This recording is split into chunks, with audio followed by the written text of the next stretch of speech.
이제 114페이지 가치의 창조, 너희는 너희 가치를 창조해야 된다라고 그 부분부터 시작할 텐데요.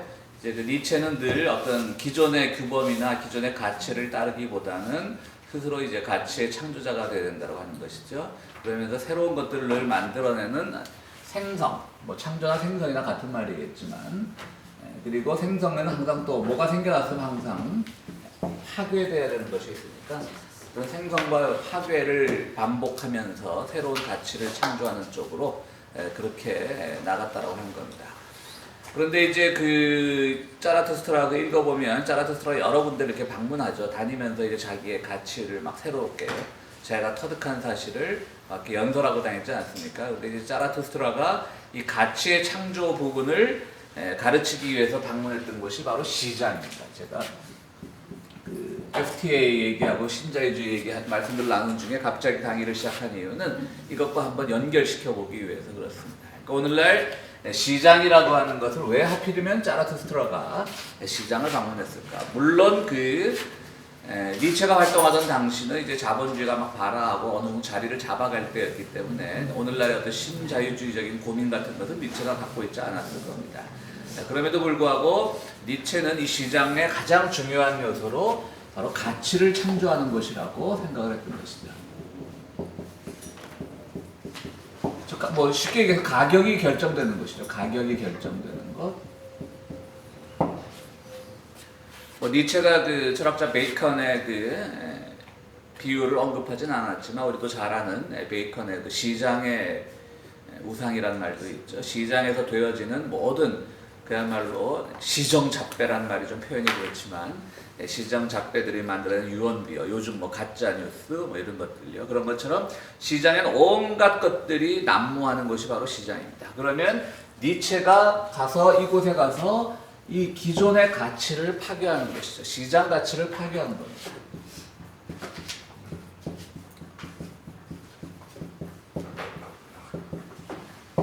그래서 오늘날 우리가 지금 예전에 노무현 대통령도 그랬지만 뭐 권력은 이제 더 이상 정부에 있는 것이 아니라 시장으로 넘어갔다라는 말을 하지 않았습니까? 그러니까 너무나 그 사실은 우리가 진보라고 뽑은 대통령에서 입에서 나올 말은 아니었죠. 우리는 좀 더 책임 있는 발언을 요구했지만 또 그분의 특성상 자기가 무슨 신자유주의를 도입한 것도 아니고 자기에게 책임이 있는 것도 아니고 어쨌든 현실은 시장으로 권력이 넘어갔다. 그걸 현실 발언을 한 것뿐이겠죠, 물론. 그런데 이제 그 아까 우리가 잠깐 이 수업 전에 사담 시간에 나왔듯이 과연 우리가 그 IMF를 맞았을 때 정말 김대중 대통령의 그 극복 방식이 옳았느냐 옳지 않았느냐라는 생각을 여러 번 해보게 됐죠. 저는 아까 저는 말레이시아의 경우에 잘 모르지만 말레이시아는 그런 신자유주의를 도입하지 않는 방향으로 나갔다라고 아까 선생님께서 말씀하셨는데 우리도 그랬으면 어떻게 됐을까라는 고민을 해봐요. 그러니까 저는 뭐 불가피하게 어쨌든 저는 한국에서의 그 기존의 정권 중에 김대중 정권과 노무현 정권이 가장 그나마 나은 정권이었다고 믿는 사람이기 때문에 그러다 팔이 안으로 굽는다라고 불가피하게 그걸 신자유주의를 받아들일 수밖에 없었다라는 점을 이제 인정하면서 얘기를 하자면 그렇게 되지 않았으면 어떻게 됐을까라는 고민도 좀 해봐요. 그렇죠? 사실은 그래서 지금 한국의 소위 말하는 진짜 진보들, 그러니까 우리가 사실은 이 한국의 더불어민주당 같은 경우는 우리가 편의상 진보 보수라고 나올 때 진보지 진보는 아니죠. 그냥 자유주의자들이죠. 그러니까 사실은 우리가 그 한국 사회가 얼마나 이념적으로 왜곡됐냐면 저 같은 사람은 더불어민주당으로 대표되는 그 정치 세력들이 너무 빨갛지 않아서 걱정인데 어디 그 사람들 보고 빨갱이라 그러는지 나는 도무지 이해할 수가 없는 거죠. 너무 빨갛지 않아서 때로는 불만인데 그들이 과연 그 비정규직을 비롯해서 노동자 문제 또 심지어는 한반도가 안고 있는 그런 남북 분단의 문제에 대해서 얼마나 기존의 가치를 극복을 하고 새로운 가치를 창조해낼 수 있을까에 대해서 고민을 하고 회의적이지만 어쨌든 우리가 진보라고 구분을 하는 것이죠. 진짜 진보, 예를 들어 한국으로 말하자면 정의당이나 더 왼쪽에 있는 사람들은 계속해서 이제 그 소위 말하는 자유주의자적인 리버럴리스트들을 계속 공격을 하는 거죠. 가짜 진보다. 그리고 저들은 항상 자본에 복무해왔다 라고 한다면 또 이쪽에서는 뭐라 그러냐면 지지자들 중심으로 같은 진보끼리 왜 요즘 유행하는 말로 내부 총질을 하느냐 이런 이제 논쟁들이 많이 있는데요.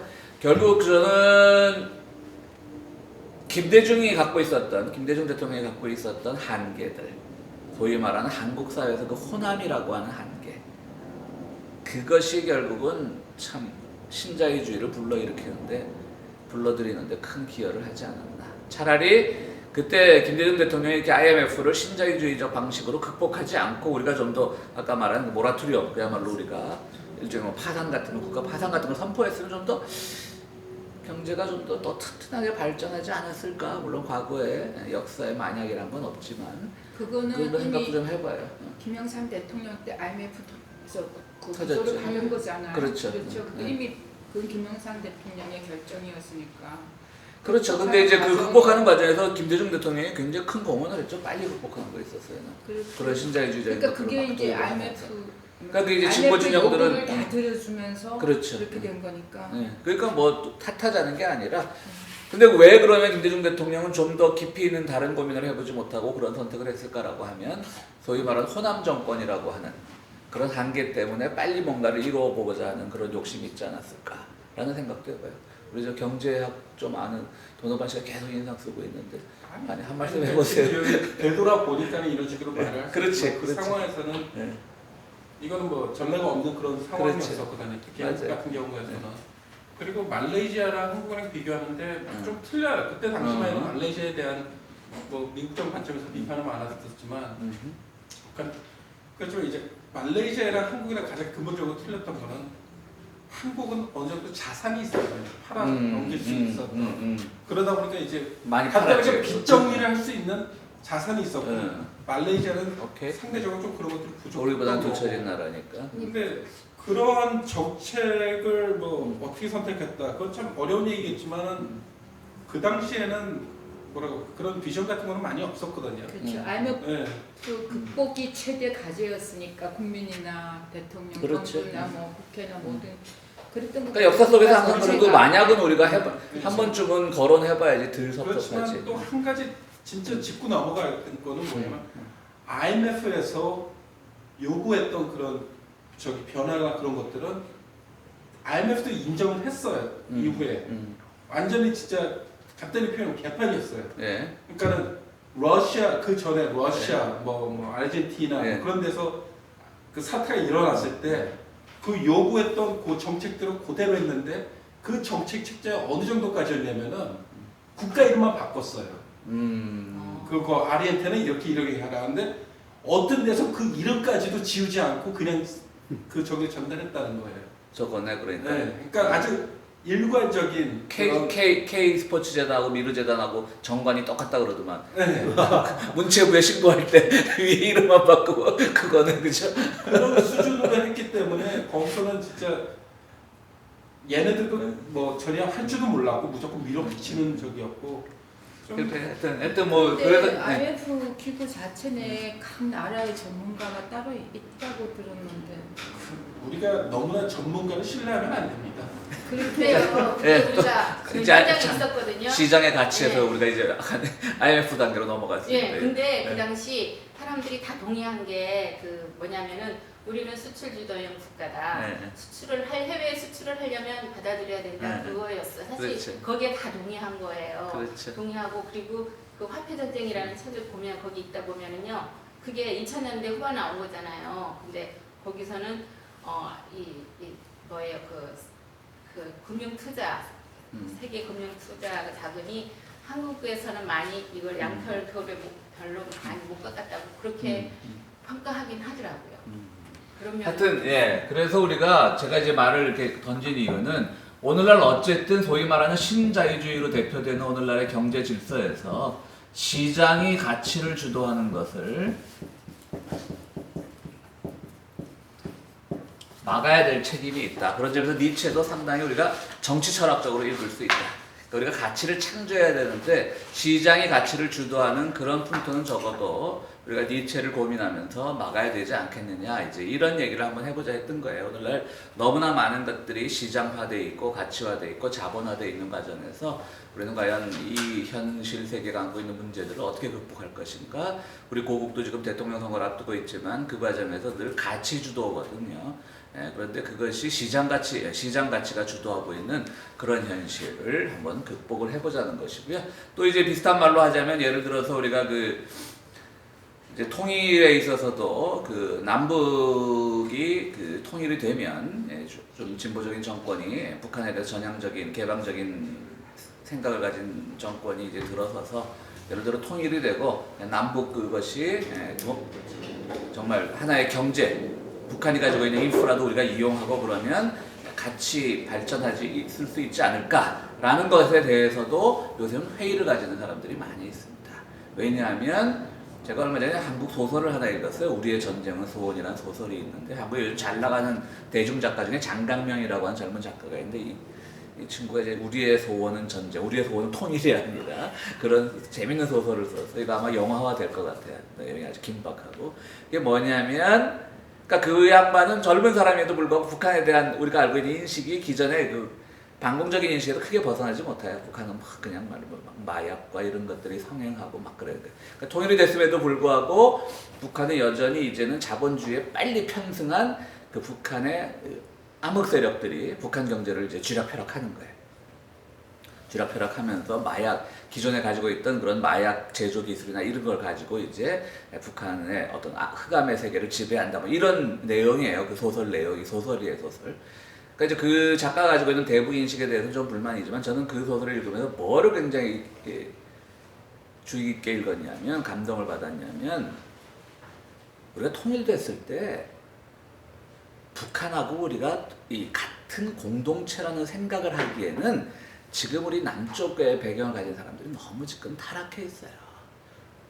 경제 공동체가 형성이 될까요? 어떻게 해서 이제 그때 가서 그 어숙한 사람들 우리가 베껴 먹으려고 그럴 것이고, 그렇죠? 그렇게 생각하지 않으세요? 그래서 이게 뭐 통일은 물론 우리가 추구해야 되고 통일에 대해서 전향적인 정권들을 우리가 지지해야 되는 건 사실이지만, 과연 오늘 우리의 이 남쪽 출신들의 사고방식이 지금 여기 한 줌도 안 되는 그 소위 말하는 탈북자들, 한 줌도 안 되는 중국 교포들에 대해서 우리가 그렇게 무시하고 폄하하고 발음만 조금 이상해도 북에서 오셨어요 물어보고 식당에서 우리는 그런 거 하지 말자고요.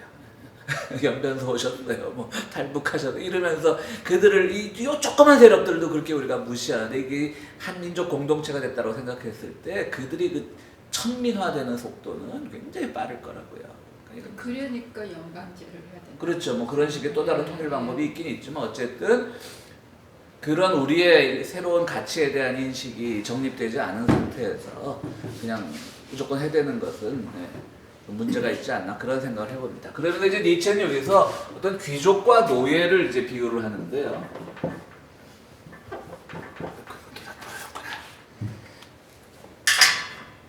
이제 가치를 설명을 하면서 귀족과 노예를 이제 대비를 시킵니다. 그래서 노예는 항상 예속적인 것이죠. 그리고 이 사람들은 항상 선악에 더 관심을 가진다라고 합니다. 그러다 보니까 이 사람들은 더욱더 종교적인 초월적인 데 관심을 가진다는 것이고요. 그래서 가치를 창조하기보다는 가치에 구속되는 그런 특징을 가지고 있다고 하는 겁니다.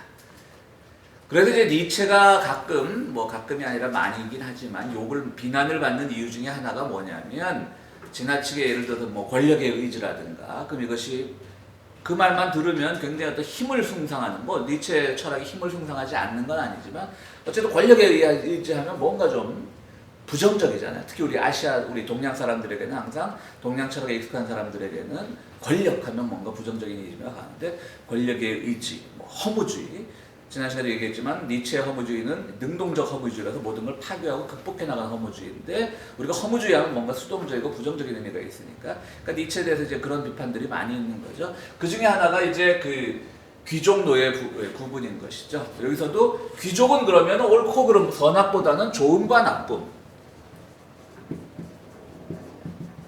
좋은과 나쁜과 선악의 차이가 뭔지 아시겠죠? 선악이란 건 뭔가 가치 기준이 있어요. 이건 옳고 이건 그른 거야. 그죠? 그래서 우리가 거기에 이미 모든 것을 다 전제해 놓고 우리가 선악을 판단한단 말이죠. 근데 좋고 나쁜 거는 나한테 좋은 게 딴 분한테 싫을 수 있는 게 우리가 그거를 비난하지 않아요.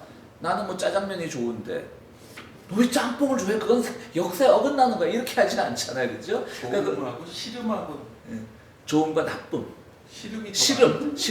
오케이. 싫음. 여기서 좋아한다는 뜻이 아니라 그런 네. 뜻이에요. 그래서 그게 그러니까 나한테 뭐 맞는 거 안 맞는 거 그러면은 그런 것처럼 귀족들은 그걸 자기 스스로 판단할 수 있다라고 보는 것이고요. 노예는 오히려 선악에 더 기준이 많다라고 하는 거예요. 그래서 니체가 비판받는 이유가 뭐냐면 이 귀족 중심적 사고다 이것은. 노예를 그야말로 막 천민 보듯이 했다. 뭐 이런 비판이 있는데 그것도 어느 정도 틀린 말은 아닌 것 같아요. 왜냐하면 바로 한 세대 전인 헤겔에게 있어서요. 우리가 소위 말하는 막스 철학의 어떤 원조격이 되는 거죠. 헤겔에게 있어서 귀족과 노예는 정반대 개념이에요. 오히려 헤겔은 자기의 그 역사 철학을 쓰면서 노예에 대해서 더 더 좋은, 뭐 표현이 좀 그렇습니다만 노예가 더 올바른 그런 가치관을 가지고 있다고 얘기를 합니다. 왠지 아시죠? 아주 어떻게 보면 굉장히 단순해요. 헤겔 같은 대철학자도. 귀족은 자기가 아무것도 하지 못해. 할 줄 아는 거라고는 노예를 거느리는 것밖에 할 줄 몰라. 근데 노예는 뭐예요? 직접 노동을 하는 거예요. 노동과 직접 다 있는 사람인 거예요. 노동과. 무슨 말씀인지 아시겠죠? 직접 땅을 파고 뭔가를 만들고 노동과 직접 다 했기 때문에 헤겔에게 있어서는 노동이 굉장히 중요하잖아요. 그러니까 그 노동이라는 것이 결국 막스로 넘어가서 결국 노동 생산성이니 뭐 이런 말들이 나오는 건데 결국 그 헤겔은 이 노예가 오히려 자유의지를 가진 존재로 그러니까 그 뭐랄까 자기가 노동을 직접 해서 생산할 수 있는 능력을 가졌기 때문에 오히려 귀족은 노예에 예속된 존재야. 노예가 밥을 해줘야 먹을 줄 알고 노예가 그야말로 한국말로 하면 논을 갈아야 쌀을 생산할 줄 알고 완전히 예속된 존재라고 이렇게 이제 말을 했는데 뭐 니체에 대해서 뭐 깊게 우리가 연구한 입장은 아니니까 이것에 대해서 니체가 언급을 했는지 안 했는지는 잘 모르겠어요. 헤겔이 말한 귀족과 노예의 구분을. 그런데 니체는 바로 이것을 너무 노예는 이렇게 예속적으로만 봤다는 거지. 그래서 오늘날 우리가 계급주의적으로 니체를 읽고자 한다면 니체도 이 부분에서는 귀족의 가치관을 너무 강조한 것이 아닌가라고 하는 비판을 받을 여지는 충분히 있다라고 하는 것이죠. 그럼에도 불구하고 이것이 니체가 귀족과 노예를 나눈 의미는 알겠죠. 귀족은 항상 좋음과 싫음, 뭐 좋음과 나쁨, 뭐 이런 것에 기준을 둔다면 노예들은 어쨌든 선악에 더 강조점을 둔다라고 하는 것이죠. 그래서 뭐 굳이 니체를 좀 이해해보고자 한다면 그 우리 미국에서 그 노예 시절에 그 흑인들이 굉장히 그 근본주의적인 그 기독교에서 빠져들잖아요. 자기들의 그 현실을 극복하기 위해서. 그러니까 감히 그 백인들에게 저항하지는 못하고 또 백인들은 교묘하게 그들에게 기독교 복음을 전달시킴으로써 그들이 이것을 마치 운명론적으로 자기들의 처지를 운명론적으로 받아들이고 더 이상 저항할 수 없게끔 했던 그런 역사가 사실 있었던 건 사실이잖아요. 그렇죠? 그런 점에서 오늘날도 우리가 참 이런 구분을 하는 것 자체가 니체적으로 어떤 귀족, 오늘날로 하면 자본가, 아니면 뭐 인텔리, 노예, 아니면 오늘날의 말로 하면 좀 뭐 저소득자들, 저학력자들 이렇게 구분을 할 때 우리도 사실은 조심을 해야 되지만 우리 또 맨날 하는 말 있잖아요. 어떻게 저소득층이, 저학력자가 보수 정권을 밀 수가 있어? 좀 더 진보 정권을 밀어야지. 뭐 이런 말들을 하는 거는 우리 안에도 은근히 아직은 그들에 대한 어떤 연민이나 그들에 대한 공감보다는 우리가 가지고 있는 뭐 일정 이상 부분의 뭐 우리가 대단한 부자들은 아니지만 당장 굶어 죽을 만한 사람들은 아니니까 우리가 가지고 있는 어떤 최소한의 뭐 재력 아니 우리가 가지고 있는 학력들 이런 거 가지고 우리가 함부로 남을 폄하하는 것은 아닌가. 니체가 좀 그런 나쁜 선례를 남긴 것은 사실이 아닐까라는 생각도 해봅니다. 그러나 어쨌든 니체가 말하고자 했던 것은 예속되지 말라는 거예요. 그러니까 노예는 어쨌든 주인에게도 예속됐고 그 구조적으로 왜 이 귀족 노예가 생겼나라는 구조적인 것은 뭐 니체가 접근하지 못했던 것이고요. 그건 나중에 이제 칼 막스가 가서 이제 그건 분석을 하게 된 것이고요. 바로 니체는 이런 것들을 주로 강조를 했던 겁니다. 그래서 늘 가치를 창조하는 것이 중요하고요. 그 가치는 나에 의해서 내가 만드는 가치라고 하는 것이죠. 오늘날 저는 그 이제 뭐 한국 드라마, 저는 뭐 드라마를 잘 안 보는데 집에서 집사람이 보는 거 가끔 옆에서 힐끔힐끔 보면 한국 드라마가 참 요즘은 좀 이제 많이 소재도 다양해지고 세계관이나 가치관들도 많이 다양해졌지만 너무나 그 천편일률적인 가치관을 주입을 해요. 그러니까 뭐 아내의 역할, 남편의 역할 같은 것들 너무 천편일률적으로 이렇게 얘기를 하고, 예를 들어서 뭐 한국에서 드라마 같은 거 보면 남편이 뭐 집에 늦게 들어온다, 뭐 술을 먹고 늦게 들어왔다. 그러면 아내들이 막 바가지를 긁는 이런 것들이 너무 이렇게 정형화돼 있어요. 근데 안 그런 집도 있을 거 아니에요. 저희 집 같은 경우는 들어오건 말도 시켰다. 내놨으니까. 그 내놔비가 그런 겁니까? 바가지 굽는 게 오히려 인간적인. 근데 그런 건 있더라고요. 저희 이제 한번 오래전 얘기인데, 결혼 초 얘기인가 한번 드라마를 보고 있는데 이제 남편이 외박을 했어. 그래갖고 이제 드라마에서 막 아침에 이제 와이프가 막 긁는 거야. 그러니까 그때 저희 집사람이 그렇게 고맙더라고요. 드라마를 같이 보는데 갸우뚱갸우뚱 하는 거야. 남편이 집에 안 들어오는 게 왜 화가 나야 되지? 그러더라고요. 굉장히 창조적인 여성이구나. 그 대신에 저는 예를 들어서 뭐 지금도 가끔 뭐 예? 잘 만나셨다고. 가끔 이제 뭐 교회에서 이렇게 자는 경우도 있는데, 운전하기보다는 이제 그 대신에 그럴 경우는 항상 제 동선이 파악되도록 하죠, 집사람한테. 그러니까 어떤 의심이나 뭐 걱정하지 않게 오다가 뭐 자동차 사고를 났거나 뭐 아니면 뭐 이상한 짓을 하거나, 이렇게 항상 동선이 파악되게끔 그 확신을 주는 것도 물론 있지만, 어쨌든 뭐 잠깐 제 자랑을 한 건지 마누라 자랑을 한 건지 모르겠지만 하여튼 저는 왜 무슨 말씀인지 아시겠죠? 우리가 너무나 천편일률적인 가정의 가치, 그 나중에 뒷장에 보면 니체도 그 가족의 가치에 대해서 굉장히 회의적이라고 해요. 물론 자기의 가족이 이렇게 뭐 우리가 흔히 말하는 또 가치 규범화된 그런 단란과는 거리가 멀지만, 어쨌든 그런 가족의 가치, 가정의 가치 이런 것들에 대해서 굉장히 회의적이었고요. 오늘 우리가 그런 문제뿐 아니라 여러 문제에 있어서 뭔가 하나의 규범화되고 이런 것들보다는 새롭게 창조해 나가는 것이 필요하다.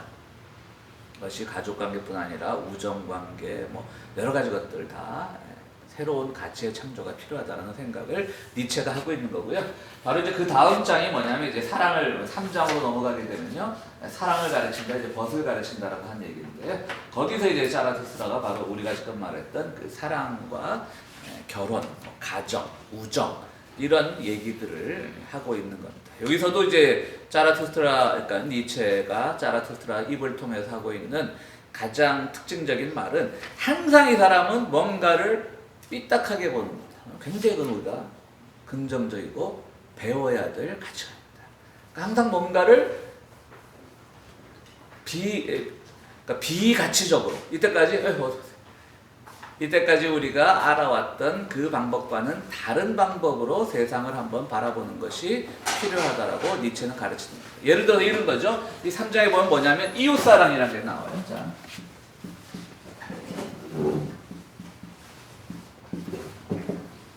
오늘날 기독교가 많은 비판을 받고 있어도, 그래도 이제 우리가 기독교를 비판할 때 오늘날 교회가 타락을 했지 예수의 정신은 훌륭한 게 아니냐, 이제 많이 이런 말들을 하고, 뭐 그건 뭐 저는 목사로도 당연히 그렇다고 믿고 있지만, 기독교에서 말하는 것 중에 특히 우리가 오늘 이웃사랑, 이웃에 대한 연민들, 그런 것들이 기독교가 가지고 있는 가장 큰 가치지 않습니까? 그런데 니체는 이것조차도 비판하죠. 그러니까 저는 이 글을 읽으면서 느꼈던 게 뭐냐면, 그러니까 세상을 우리가 한번 이렇게 볼 필요는 있다는 걸 꼭 느끼게 됩니다. 그러니까 이웃사랑이라는 건 니체가 비판했던 이유는 뭐냐면, 이웃을 사랑하지 말라도 의미도 아니에요. 그러니까 우리가 이웃을 사랑하라는 그 말 뜻에는 뭐냐면, 항상 니체가 걱정하는 건 뭐냐면, 거기 항상 자기 어떤 나는 이렇게 함으로써 누군가를 사랑한다라고 하는 이제 부지불식간에 자기에게 도입된 어떤 난 뭔가를 하고 있다라고 하는 그런 생각들이 개입되면 그것은 옳지 않다라고 하는 것이죠. 뭐 우리 교회 중에 우리 교인들은 지난주에 제 설교에 좀 포함된 내용이기도 한데, 그 불교 선사 중에 조주 선사라고 하는 분이 있는데, 그 조주 선사가 쓴 책에 보면 이런 얘기가 나와요. 어떤 이제 스님이 열심히 이제 그 돌을 닦고 있는데 저승사자가 찾아온 거예요.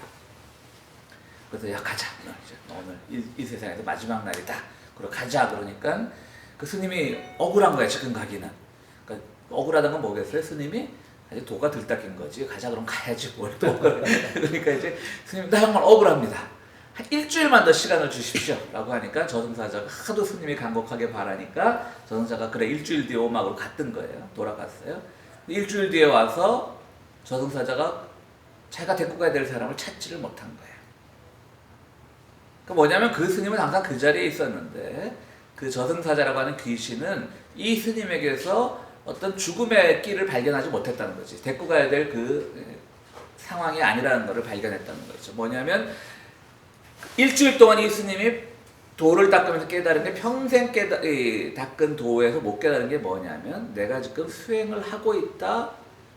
나는 누구보다도 더 수행에 열심이다. 나는 선한 일을 하고 있다. 나는 참선에 빠져들었다. 나는 죽음과 삶에 대해 생각하고 있다. 이 모든 것을 다 극복을 했다는 거지. 다 초월을 했다는 거지.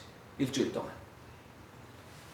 그러니까 이제 그 저승사자도 그렇게 아주 똑똑한 존재는 아닌가 봐요. 사람 외모로 판단하는 건 아닌가 봐요. 그죠? 보이지 않는 그 영혼을 가지고 판단을 해야 되는데 분명히 여기 이 부분에 내가 죽이려고 데리고 가야 될 사람 중에 이렇게 나누는 사람이 있었는데 선악을 판단하고 뭐 그야말로 수행하느냐 아니냐를 판단하고 이런 사람이 있었는데 못 찾고 이제 돌아갔다는 얘기가 그 조주선사의 그 선 문답집에 나오는데요.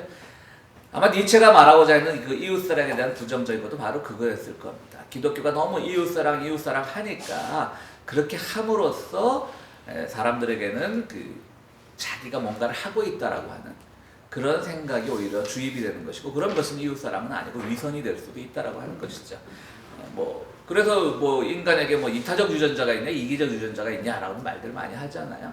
어떻게 보면 그 니체 시절에는 뭐 유전자라는 개념 자체가 없었겠지만 니체는 그런 점에서 어떤 이기적 유전자라고 할 수가 있는 것이죠. 결국 자기를 사랑하는 것, 자기애적인 것.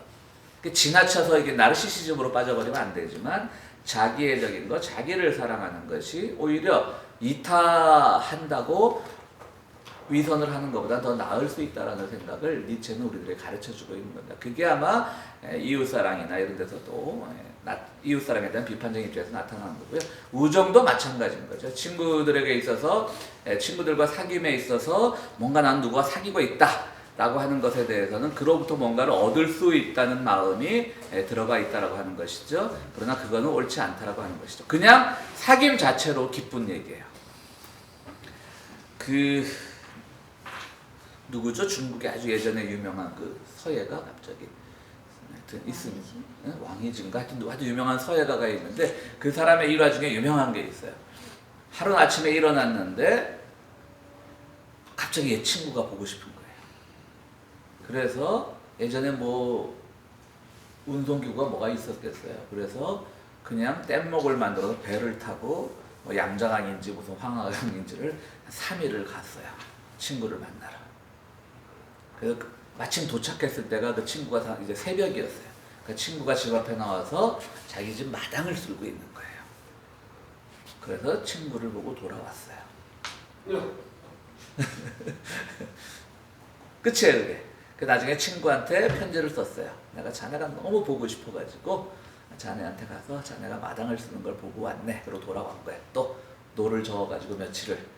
그러니까 친구가 또 편지를 했겠죠. 아니 그럼 자네 왔으면 나랑 와서 뭐 환담이라도 나누고 뭐 그야말로 술이라도 한잔하고 오랜 얘기라도 나누고 가지 왜 나를 그냥 보고만 갔나라고 하니까 그 유명한 서예가가 말하기를 자네를 보는 순간 그것은 나의 우정이 아니라 자네로부터 뭘 바라는 게 있을 수도 있는 것이고 예를 들어서 갔는데 그 친구는 그만큼 안 반가울 수도 있잖아요. 그럼 뭐 그냥 무심코 이럴 수도 있잖아요. 넌 돌았냐? 3일 동안 배 저어서 나를 보러 오게? 뭐 이럴 수도 있는 것이 그렇잖아요. 그리고 또 자기가 갔으면 어떤 마음을 갖겠어요? 내가 가면 이 친구가 조금 뭐 꼭 그렇게까지는 안 하더라도 자기만큼 반가워해주지 않으면 이 친구는 좀 섭섭할 거 아니야. 내가 이 친구를 보기에 3일 동안 배를 저어왔는데 이 친구는 나를 그렇게 대해주지 않네? 라고 하면 섭섭할 거 아니에요. 그럼 또 그건 우정이 아니라는 거지. 아마 니체가 이 고사를 읽은 것 같아요. 그죠? 니체가 말하는 우정은 바로 그런 거예요. 그러니까 그냥 내가 그 가치를 창조하고 그를 만나서 기쁜 것, 그와 함께 하는 것이지 그것이 꼭 내가 이만큼 당신에게 주었으니까 당신은 나한테 이만큼 주는 것, 그런 것은 아니라고 하는 것이죠. 그러니까 우리가 사랑이나 우정이나 가정이나 이런 데서 가장 큰 문제가 되는 게 뭐냐면 소유욕이거든요. 내가 뭔가를 가지고 뭔가를 지배하고 싶고 이런 과정에서 사랑도 깨질 수 있고 우정도 깨질 수 있고 그런 거라고 하는 것이죠. 그러니까 앞으로는 이제 예를 들어서 누가 보고 싶으면 멀리서 한번 보고 가는 연습들도 내가 왔어 이러지 말고 이제 멀리서 가고 보는 연습들도 한 번씩 해보는 것이 좋지 않을까 이런 생각을 해봅니다.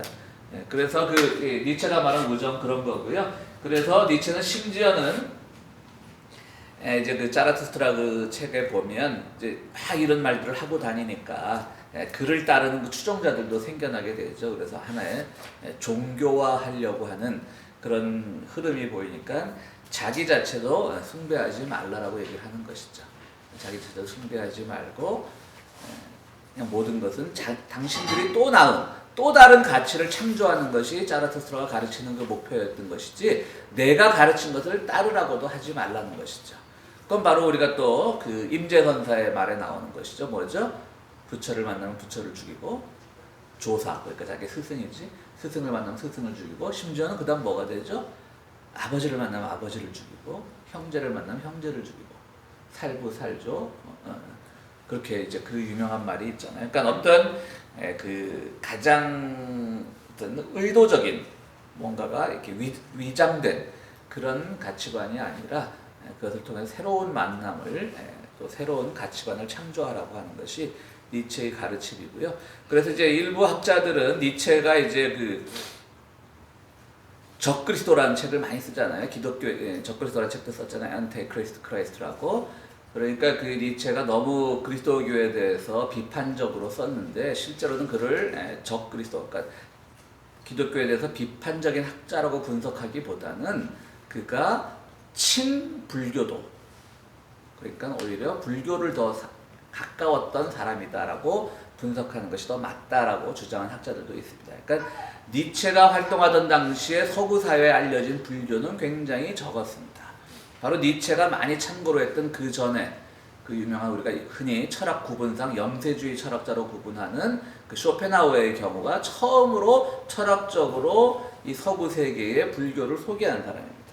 그런데 이제 오늘날 불교학자들이 보기에는 쇼펜하우어의 그 불교 이해는 상당히 초보적인 것이었죠. 그럴 수밖에 더 있었겠어요. 뭐 자기들이 중국어나 뭐 이런 산스크리트어를 해독할 능력들도 없었을 것이고 일부 번역된 자료를 가지고 불교를 이해하다 보니까 불교에 대한 이해가 아주 초보적이었을 텐데요. 근데 이제 주로 이제 우리가 쇼펜하우어도 허무주의라고 많이 구분을 하잖아요. 그러니까 쇼펜하우어의 허무주의는 불교에서 그런 허무성을 많이 배워왔는데 니체는 쇼펜하우어의 영향을 받으면서 허무주의를 오히려 긍정적인 니힐리즘으로 극복을 해서 기존의 가치를 다 버려버려 파괴시켜버리는 거니까 허무하죠. 이때까지 내가 믿어왔던 것이 다 무너지는 건데 허무하죠 당연히. 그런 점에서 허무주의인 거예요.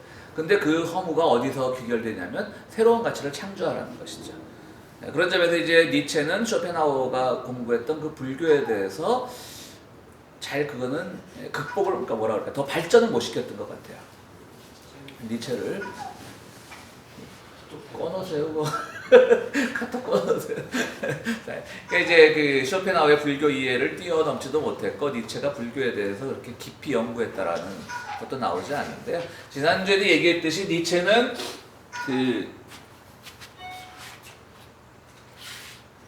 반드시 그 영겁회귀, 영원회귀, 우리가 영원회귀라는 또 말을 이런 것들에 있어서 이것을 불교의 어떤 윤회 사상과 비교하는 경우가 있는데요. 이것이 완전히 그 일치하지는 않습니다. 전혀 똑같다고 할 수가 없고요. 그래서 제가 지난주에 말씀드렸던 영화 그 어라이벌에 나왔던 그 언어, 이렇게 그 외계인들이 써놓은 언어는 이 상징 언어예요. 말로 이렇게 우리가 들려 음성 언어가 아니라 시각 언어예요. 그 영화에 따르면. 근데 그 언어의 형태들이 대부분 이렇게 돼 있어요. 그래서 제가 뭐 농반 진반으로 이것이 결국 직선적 세계관과 윤회적 세계관을 합친 것이 아닐까. 이것을 완전히 돌지는 않는 거예요. 근데 또 완전히 직선은 아닌 거예요. 그렇죠? 이렇게 제가 한번 말씀을 드렸는데 지난주에 바로 이런 것처럼 니체를 똑같이 이렇게 영원회귀를 윤회랑 똑같이 보기엔 좀 문제는 있어요. 그건 아니었던 거예요. 윤회는 윤회로부터 해탈하는 것이 하나의 불교의 깨달음의 가장 궁극의 깨달음이라면 그냥 니체는 영원 회귀를 통해서 모든 것이 도는 과정에서 이 한순간이 곧 다 영원이라는 거예요. 사실 순간이 영원이라는 거예요. 그러니까 항상 그것은 무슨 말이냐면 지금 이 순간을 뭐 가장 진지하게 사는 것 이런 것이라고 할 수가 있는 것이죠. 그러나 그 순간은 언제든지 항상 똑같은 사람들이 반복되었던 삶이에요. 그럼 이것이 또 다른 허무주의로 빠질 수 있어요. 그래봤자 우리가 뭐 하는 것이 무엇이 있을 것인가? 어떤 변화가 있을 것인가? 그럼 그냥 되는 대로 살란 말인가? 그게 아니라 니체가 즐겨 쓰던 표현인 그럼에도 불구하고 우리는 또 한 번 살아내야 된다는 것이죠. 그래서 지난주에도 우리가 잠깐 말씀드렸던 바로 그 차이의 철학, 바로 들루에주라고 하는 그 프랑스 철학자가 말한 그 차이의 철학에서 끊임없이 반복되는 것이지만 조금이라도 다른 차이를 추구하면서 그 차이에서 한번 가능성을 찾아보는 거죠. 그러니까 오늘의 나와 내일의 나는 새로운 가치를 창조함으로 차이가 있어야 되는 거예요. 그럼에도 불구하고 우리는 좀 이 세상의 여러 가지 억압적인 요소들로부터 완전히 벗어나지 못하고 똑같은 삶이 반복될 수 있어요. 오늘의 나와 내일의 나가 뭐 그렇게 다르겠어요. 우리는 그야말로 다람쥐 쳇바퀴 돌던 그런 삶을 살 수밖에 없는데 그럼에도 불구하고 오늘의 나와 내일의 나는 다를 수 있다라고 하는 것이죠. 그러면서 또 요즘 이제 기독교 신학에서도 니체를 다시 읽기 시작하는 게 뭐냐면 기독교 신학에서도 니체가 그렇게 비판할 정도로 기독교의 어떤 성서의 세계관이 엉망은 아니었다는 것이죠. 물론 니체는 성서의 세계관 자체를 비판한 적은 많이 없습니다.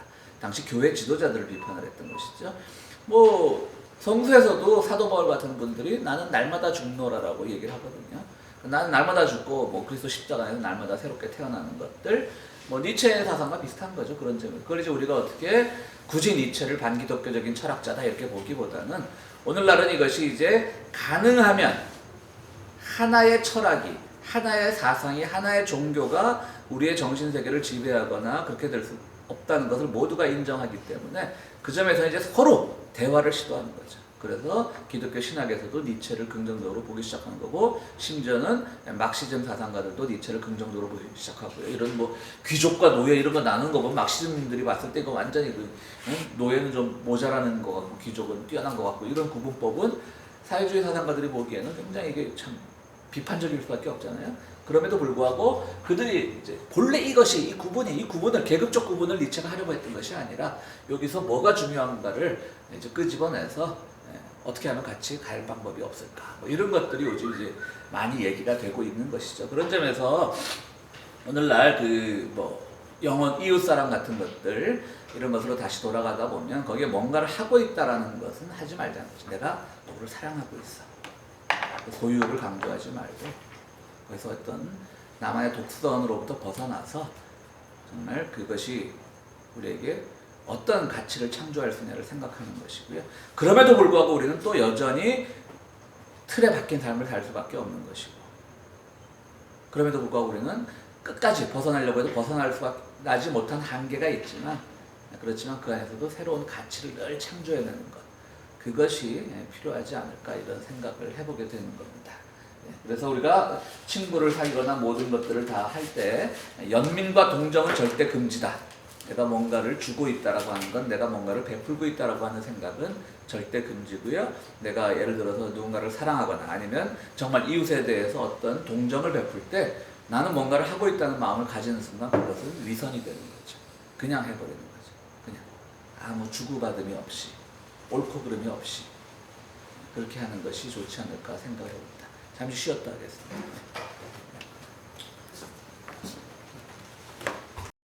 자, 여러분들 특히 니체를 이해하고 포스트모더니즘을 이해하는 데 있어서 가장 좋은 영화는 양들의 침묵입니다. 양들의 침묵.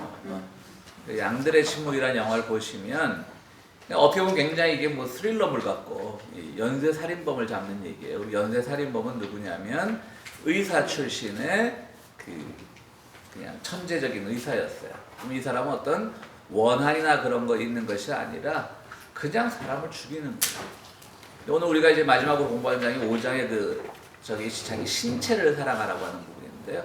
그러니까 뭐냐면 여기서도 이제 살인의 얘기가 좀 나옵니다. 니체가 비유로 들었던. 그러니까 조금 우리가 받아들이기 곤란한 부분들이 있어요. 뭐냐면 이때까지 신체를 사랑하라고 하는 건 뭐냐면 플라톤 철학, 그리스 철학에서도 그랬던 것이고 기독교에서도 그렇고 항상 뭐 마음과 육체, 뭐 정신과 육체, 이성과 육체, 감성 뭐 이렇게 딱 나누는 게 있잖아요. 이원론적으로 생각을 하는데 니체는 뭐냐면 이성이라고 하는 것들 혹은 정신이라고 하는 것들, 마음이라고 하는 것들도 어차피 육신에 속한 거라는 것이죠. 신체에 속한 것이라는 것이죠. 이분법적으로 되는 것이 아니라 결국 신체가 앞서서 결정한다라고 하는 거예요. 오히려 어떻게 보면 뭐 건전한 신체에 뭐 건강한 정신이 깃든다라고 하는 그 사실 일본 군국주의에서 박정희가 그 일본 육사다니면서 배운 건데 우리의 그 국민체조 시간에 건강한 신체, 건강한 정신이 깃든다는 거 박정희 덕분에 많이 써먹었는데 약간 뭐 니체도 그런 뉘앙스가 없지는 않아요. 근데 니체가 말하고 싶었던 것은 어떤 정신과 영혼 이런 이분법보다는 그렇기 때문에 자꾸 자기 신체, 자기 몸을 학대하고 죄의 상징으로 여기는 유욕의 상징, 어떤 욕망의 상징으로 여기는 그런 이분법에서 벗어나서 결국 정신이라고 하는 것. 왜냐하면 우리는 종교인이건 아니건 간에 자기가 어떤 종교를 갖고 있건 아니건 간에 정신하면 뭔가 좀 고차원적인 거라고 생각하는 게 있잖아요. 마음하면 항상 유물론적이기보다는 뭐 불교에서도 유신론이라는 게 있지만 마음하면 뭔가 물질과는 다른 존재 이렇게 생각하는 게 있잖아요. 그러니까 니체는 그걸 극복하는 거죠. 그렇지 않다. 모든 것은 어떤 영혼이나 정신이나 마음이나 형이상학적으로 규정될 수 있는 것들을 다 극복하고 모든 것은 이제 신체 안에 있다 이렇게 표현을 하는 거고요.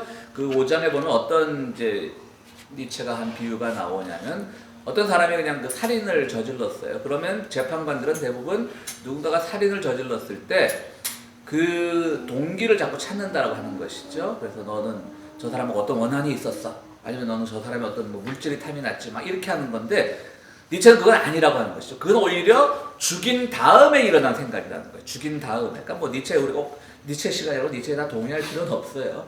죽인 다음에 갑자기 욕망이 생겨서 맞아 이 사람한테 내가 원한이 있었지 혹은 저 사람의 물질을 훔쳐가야지 하는 거지. 본래 죽이는 것 자체는 그냥 자기 신체가 움직이는 대로 그 몸에서 온갖 신체적인 갈등이 일어나고 이러면서 그야말로 피를 즐기는 것 같아요. 완전 엽기적이죠. 니체 이런 말할 때는 좀. 그래서 이제 죽인다라고 하는 것이죠. 그러니까 이것도 우리가 좀 상징과 은유로 받아들여야 되는 이유가 뭐냐면, 그러니까 예를 들어서 모든 것을 일반화시키지 말라는 거죠. 일반화에 오류를 시키지 말라는 거죠. 예를 들어서 내가 원한이 있다 누군가에게. 우리가 원한이 있다고 모든 사람을 다 죽이는 건 아니잖아요. 그런데 형사들이나 법정에 가보면 항상 원한이 있다. 우리가 살다 보면 남의 뭐 물질이 탐날 때도 있지 왜 없겠어요.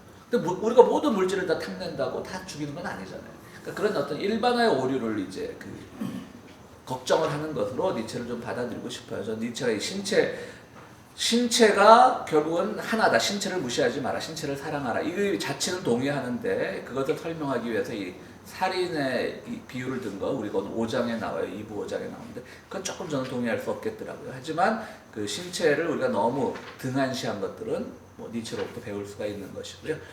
그럼 다시 그 이름 자체도 좀 이해가. 좀 억지를 부린 데가 없잖아, 있죠, 그죠? 예. 이따 보면 니체가, 아까 뭐 니체 시간이라고 그러니까 니체 다 동의할 필요는 없습니다. 근데 이제 제가 이제 그 말은 뭐냐면 그 아까 말씀드렸던 양들의 침묵이라는 영화를 보면 거기서 정말 니체적으로 살인을 해요. 이 사람 아무런 원한도 없어, 이 사람 누구에게 아무런 뭐도 없어. 의사한테 뭐 막 묻지마 살인이지. 응? 묻지마 살인. 니체 모든 묻지마 살인이 니체적인 거라고?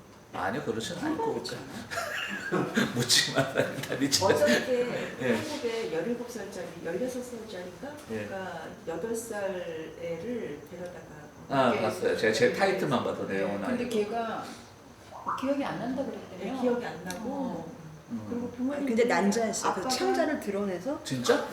그러니까 이게 그 정도에서 솔직히 타이틀만 공범이 봤는데. 있을지도 모른다고. 왜냐면은 그 아빠가 16살의 의사래. 여자잖아. 그러니까 완전히 양들의 침묵이. 하여튼 그 아버지. 양들의 침묵의 그 영화 보면 그 주인공이 의사인데 그 영화가 왜 이제 포스트모더니즘적으로 유명한 영화냐면 니체적으로도 읽힐 수 있는 영화입니다. 이 사람 그냥 살인을 하는 거예요. 근데 묻지마 살인은 조금 다른 게 거기서 자기 쾌락을 느끼는 거예요. 좋고 싫어. 응? 좋고 싫으면 맞아. 딱 그거야. 그냥 난 좋아.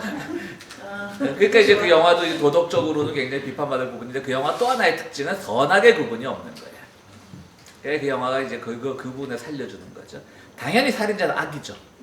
우리는 그동안 오랜 영화 문법에 익숙한 사람들은 저 사람은 나쁜 사람이어야 돼. 그리고 저 사람 뭔가 뭐 예를 들어 나중에 이제 오히려 그 양들의 침묵에 왜 그 사람이 그렇게 됐나를 되짚어보는 영화가 나중에 나왔어요. 그죠? 한니발인가 그게? 난 그 영화가 오히려 그 첫 영화를 망쳤다라고 봐요. 어릴 때 트라우마가 있었던 거야, 이 의사가. 그 2차 대전 때 뭐 엄마가 뭐 강간당하고 죽던 거 하여튼 그래, 한니발. 포로순서 갔다 네. 둘이 피난 갔는데 네, 거기서 뭐. 탈출병들이 걔네를 뭐 네. 여동생을 잡아먹고 맞아 그거예요. 그래갖고 그런 트라우마 때문에 이 사람이 이제 살인에 대한 욕구가 생겼다라고 하는데 저는 그 한니발이라고 하는 그 후편 그러나 그 전의 이야기를 다룬 그거는 차라리 없는 게 낫다. 그러니까 이 양반은 그냥 차라리 양들의 침묵 한 편으로 모든 게 설명됐어요. 이유가 없어. 그러니까 우리한테 도덕적 판단을 묻지 않는 거예요. 근데 도덕적 판단 묻지 않는 게 뭐냐면 거기 이제 조디 포스터라고 하는 그 유명한 배우가 초보 이제 그 수사관으로 나와요. 근데 이제 심리학을 전공한 그런 수사관으로 나와서 그 사람하고 이제 끊임없이 심리 싸움을 하는 거예요. 왜 심리 싸움을 하냐면 이 사람을 흉내낸 모방 범죄가 나온 거예요. 이 사람을 잡아야 돼. 그냥 이 사람은 아니야. 왜냐면 이 사람 감옥에 있으니까. 그러니까 그 모방 범죄를 잡기 위해서 이 사람한테 그들의 심리를 자꾸 이제 물어보면서 이제 그 범인을 잡는 거예요. 근데 그 과정에서 이 사람은 탈출을 해요. 또 그 의사는 그 닥터는 이제 탈출을 하는 영화예요.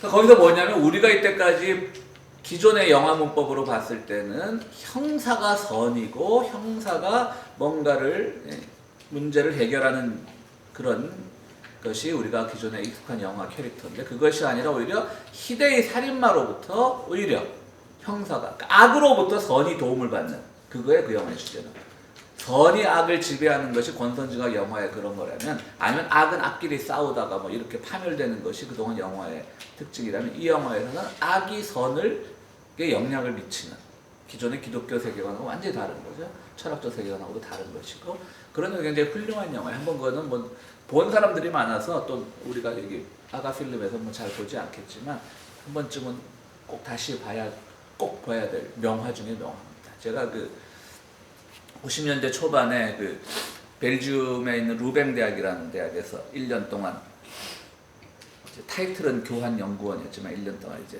교환 연구원이라고 쓰고 놀다 왔다라고 1년 다 이제 거기 있을 때 그 이제 철학과 석사 과정의 수업이 아예 양들의 침묵을 가지고 한 학기를 하더라고. 한 학기를 영어 하나를 가지고 그 정도로 굉장히 유명한 영화죠. 그러니까 모든 사상이 다 들어가 있는 거지. 그 정도로 유명한 영화인데 어쨌든 그 양들의 침묵에서도 그 신체가 우선한다라고 하는 살인에 있어서 신체적 동기가 정신적 동기보다 앞설 수 있다라는 것을 보여준 영화는 니체적이고요. 또 하나는 아까 말했던 바로 선악의 구분이 없어지는 거예요. 이 영화에서. 그럼 그 학교에서 얘기할 때 니체를 언급을 해요? 그거 공부하면서? 수업이 있다고만 했지 들어갔단 말은 안 했는데.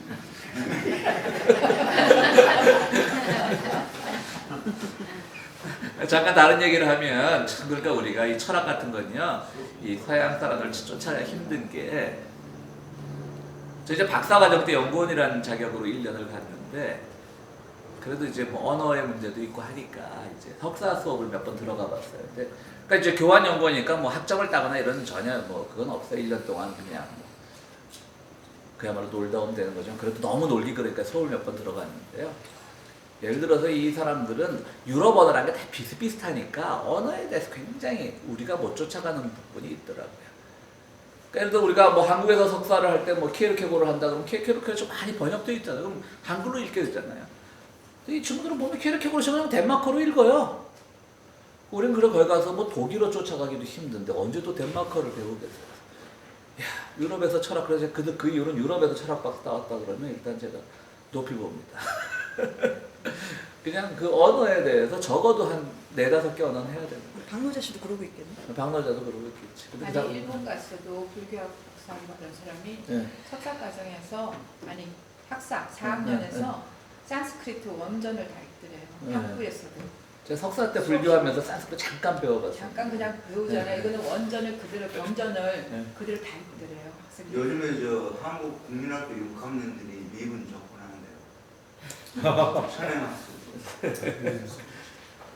자, 어쨌든 그럼 4장 삶을 사랑하라로 넘어가겠습니다. 이것도 뭐 결국 아까 그 우정과 사랑에 대한 내용과 같은 내용인데요. 결국 자라투스트라는 그 기독교에 대해서 계속 비판적인 겁니다. 그래서 죽음의 설교가들이라는 말을 쓰는데요. 뭐냐면 이제 기독교에서 대부분 얘기하는 것들이 그 오늘날 우리가 사는 이 현실 세계는 뭔가 시련과 고통의 세계고 결국 이걸 극복하는 것만이 천국에 가는 것만이 피안의 세계 가는 것이 극복하는 것이고 그 세계는 참 세계다라고 말하는 것이죠. 그건 잘 알다시피 그 플라톤 결국 기독교 신학은요 그 플라톤의 영향을 아주 많이 받았습니다. 그러니까 그 첫 시간에 제가 말씀드렸지만 니체가 왜 그렇게 대단하냐면 모든 서양 철학은 다 플라톤의 아류들입니다, 사실은. 그런데 이제 니체가 처음으로 플라톤에게 반기를 들은 거예요. 그러니까 플라톤 철학은 우리가 뭐 여러 가지 뭐 그래서 플라톤 철학도 어렵겠지만 한 가지로 정리하면 그냥 이데아라는 거죠, 이데아. 오늘날 영어의 그 아이디어의 그 어원이 된 이데아. 그게 어떻게 보면 뭐 존재의 근원이고요. 모든 근원이에요. 존재의 근원, 뭐 진리의 근원 다 그런 거죠. 영어의 아이디어하고 어떻게 구체적으로 틀려요? 더 아이디어인가 이것이 이제 일반 보통 명사가 된 거죠. 영어가 발전해 나가면서. 그런데 이제 사람들은 그 이데아를 찾기 위해서 결국은 우리의 삶 자체도 항상 이데아를 지향하는 삶, 진리를 지향하는 삶, 또 초월도 될 수 있겠죠. 그래서 그 유명한 플라톤의 이제 동굴의 비유가 있는 겁니다. 동굴이 이렇게 이제 있어요. 제가 그림을 잘 못 그리는데 사람들이 여기 이제 동굴 벽면에 죄송합니다. 그림을 못 그려요. 저저 동굴을 못 그리겠네. 입체적인 그림을 동굴 벽면이에요. 이렇게 이제 동굴이 이렇게 돼 있어요. 여기가 입구예요. 입구. 여기 사람들이 다 앉아 있는 거예요. 이렇게. 근데 여기서 빛이 들어올 거 아니에요? 빛이. 그럼 여기에는 어떤 빛의 그림자만 보이는 거예요. 벽면에는, 동굴의 벽면에는. 그죠? 그래서 사람들이 결국은 이 빛이 이데아라고 한다면 사람들은 항상 한 방향으로만 이제 플라톤이 이것을 좀 더 이렇게 극적으로 설명하기 위해서 다 쇠사슬로 묶여 있어요. 사람들이. 다른 데 가지도 못하고 뒤를 돌아보지도 못하는 거예요. 한 방향만 바라보니까 이것이 그들은 평생 어둠 속에서 이데아의 그림자만 보고 이것이 진리라고 생각하고 살아간다는 것이죠. 그러니까 오늘 이 세계는 다 그러니까 세속 세계고 진리가 없는 세계라는 뜻인 거예요. 그냥 우리가 보는 건 다 이데아의 그림자라는 거예요. 그러나 실제 이데아는 진짜 있다는 거죠. 이게 바로 이 그리스 철학이 이 플라톤이 말한 이거야말로 기독교 신학으로 그대로 전승이 되는 거죠. 그러니까 기독교 신학 예를 들어 유대교, 구약을 대표한 유대교, 그 다음에 예수를 중심으로 한 그 복음서 이런 것들에는 그렇게 천국의 이야기들이 많이 나오지 않아요. 그렇다면 그 모든 것들을 사도 바울이 이제 신학화시킨 건데 사도 바울에게 있어서 굉장히 그 플라톤적인 영향력이 굉장히 많이 주입이 된 거죠. 여러분들 뭐 가톨릭 신자가 되었건 뭐 개신교 신자가 되었건 똑같이 다 성경은 뭐 같은 걸 쓰니까 아시겠지만 맨 처음에 이제 신약을 보면 4복음서가 나오잖아요. 마태, 마가, 육. 그 다음에 이제 사도행전을 거쳐서 바울 서신이 나옵니다. 바울이 다 편지를 썼기 때문에 바울 서신이라고 우리가 표현을 하죠. 개신교에서는 바울 서신이 모두 13편이라고 그러고요. 카톨릭에서는 히브리서라는 책을 포함해서 14편을 바울이 쓴 거라고 합니다. 요 정도 아주 사소한 차이죠. 그러니까 성경보다는 바울 서신 중에 마지막 히브리서라는 게 있잖아요. 그렇죠? 근데 이제 카톨릭에서는 뭐 우리 카톨릭 신자들 아시겠지만 히브리서도 바울 서신의 하나로 보고 개신교에서는 이제 바울 서신은 히브리서는 바울 서신을 빼는데요. 그럼 바울이 활동한 당시가 한 40년에서 한 60년경으로 봅니다. 기원으로. 그러니까 우리는 그냥 예수는 그 이전에 살았던 거죠. 예수는 뭐 한 기원 뭐 우리가 예수를 중심으로 뭐 AD, BC를 나누지만 실제로 오늘날 추정을 하니까 예수는 한 BC 4년경에 태어난 사람으로 하죠. 사이비 한 30년까지 살았다고 치고. 그러니까 이제 시대적으로는 후잖아요. 그 이제 복음서에는 예수의 행적이 들어가 있잖아요. 근데 실제로 4복음서가 형성이 된 시기는 60년에서 90년 사이입니다. 제일 나중에 요한복음이 형성이 됐고요. 물론 그 이전에 이제 Q 자료라고 하는 Q라는 게 이제 그 독일어로 말씀이라는 단어에서 따온 건데요. 이제 구전 자료가 있었던 것이죠. Q라고 하는 구전 자료. 예수가 이랬대더라. 제자들 공동체를 중심으로 구전으로 내려오던 그 Q를 기준으로 이제 마태, 마가, 누가복음만 그 Q에서 많은 것을 따왔어요. 그래서 여러분들 잘 아시겠지만 바람이 불어서 제 문이 확 닫네. 놀라지 마십시오. 문 닫아주시면 됩니다. 문 닫으세요. 자, 그래서 Q라는 걸 중심으로 복음서, 그 다음에 마태건 마가건 누가건 복음서 기록자들이 Q라고 하는 기본 자료를 중심으로 자기들이 전승받은 얘기를 썼기 때문에 세 개, 마태, 마가, 누가를 우리가 공관복음이라 그러죠. 공통된 관점에서 봤다가 공관복음이라 그러고, 요한복음은 Q와는 전혀 상관없이 쓰여진 책이기 때문에 이제 그냥 공관복음에서 포함이 안 되고 그냥 사복음서라 그러죠. 자, 생각을 해보세요. 그러면 어느 게 먼저 쓰였어요? 바울 서신들이 먼저 쓰인 거예요. 그럼 뭐냐면 복음서가 기록되는데 이미 복음서의 기록자들은 바울 서신을 참고를 했던 거죠. 무슨 말씀이겠어요? 이미 부활 사상이나 이런 것들을 사도 바울이 신학화시킨 건데 그것이 예수가 말한 것처럼 포장되었을 가능성이 있다는 거지. 그러니까 이제 초대교회 그 복음서를 쓰던 그런 공동체들은 뭔가 이렇게 신학이 없고 애매한 거예요, 좀. 예수의 행적만 있고 이걸 정리해야 되는데, 뭐 바울이라고 하는 사람이 막 너무나 정리를 잘 해놨으니까 자기들이 복음서를 기록을 할 때 이것을 참고를 했을 가능성이 많죠. 그럼에도 불구하고 목사님, 사복음서하고 바울에 나타나는 세상이 좀 많이 다르다 그러죠. 다르죠, 많이 다르죠. 왜냐면 예수의 행적 중심으로 하다 보니까. 그렇지만 뭐 부활이나 뭐 약간 뭐 육신의 부정 같은 것들은 많이 참고가 되지 않았을까라는 이제 가설들이 있는데요. 실제로 이게 뭐 찾아내기가 힘들어서 그런지 오늘도 제가 막 아마존에 막 이런 비슷한 키워드를 넣고 책을 막 찾아봤는데 아직도 없어요. 그런 책들은 미국에서도 신학적으로 그렇게 많이 나와 있는 책들이 없어요. 근데 가설들은 지금 다 거의 동의하고 있습니다. 복음서 저자들이 분명히 바울 서신을 참고를 했을 것이다. 이제 흔적들을 찾아야 되는 건데 그 가설들은 없고요. 바로 그런 점에서는 뭐 사도 바울에게 들어가 있었던 그런 플라톤적인 사상, 그런 영향력이 어쩌면 복음서에도 들어가 있을 수도 있다라고 하는 거죠. 그리고 그러니까 결국은 기독교 신학도 플라톤의 이데아 버전이 유신론화된 것, 신격화된 것 그런 거예요. 그걸 쭉 와다가 이제 니체가 와서 그걸 이제 깨게 되는 거죠. 니체에 와서 몇 개씩 깨지는 거죠. 그러니까 니체는 바로 여기서 말하는 것처럼 바로 이 죽음의 설교가들이 말하는 건 뭐냐면 자꾸 이렇게 이분법적으로 생각하지 말라는 거예요. 그러니까 오늘 현실 세계는 항상 부정적이고 죄에 물든 세계고 이런 것들이고 사도 바울에게서 좀 심하게 나타났던 건 사실이죠. 예수에게 그렇게 이렇게 이 세상과 저 세상을 나눈 건 쉽게 나타나지 않아요. 그렇지만 어쨌든 뭐 이 세상을 부정적으로 보고 또 이 세상을 어떤 한계 많은 고통의 세계로 보는 것은 굉장히 플라톤적인 거죠. 플라톤이 이 세상을 보면서 뭐라 그랬어요? 그 동굴 속에 쇠사슬로 묶여있는 사람들, 항상 어둠 속에서 그림자만 보는 사람, 얼마나 이 세상이 고통이에요. 이게 이 세상이거든요. 사실은 이것은 이데아라고 하는 초월의 세상, 진리의 세상이고, 그러니까 니체는 그게 싫었던 거죠.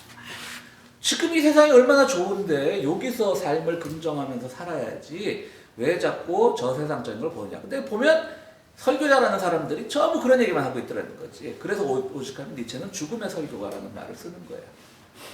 왜 이 세상을 자꾸 부정적으로 보느냐라고 하는 것이죠. 그러면 니체 시대에 그랬지만 실제로 오늘날의 신학에서는 그렇지 않죠. 이제는 오늘날의 신학에서는 특히 천국의 개념, 하나님 나라의 개념을 정말 이 세상이 아닌 저 세상의 어떤 피안의 세계, 구체적인 공간의 세계로 설명하는 것은 어떤 근본주의자 목사들이나 그러지 대부분의 뭐 제정신 박힌 목사들은 그렇게 설교하지 않죠. 그냥 오늘 하나님 나라는 이미 우리 안에 있다라고 하는 것들, 그리고 그것을 어떤 구체적인 공간으로 설명하기보다는 그건 이제 뭐 피안의 세계는 그때 죽어가야 하는 거죠. 뭐.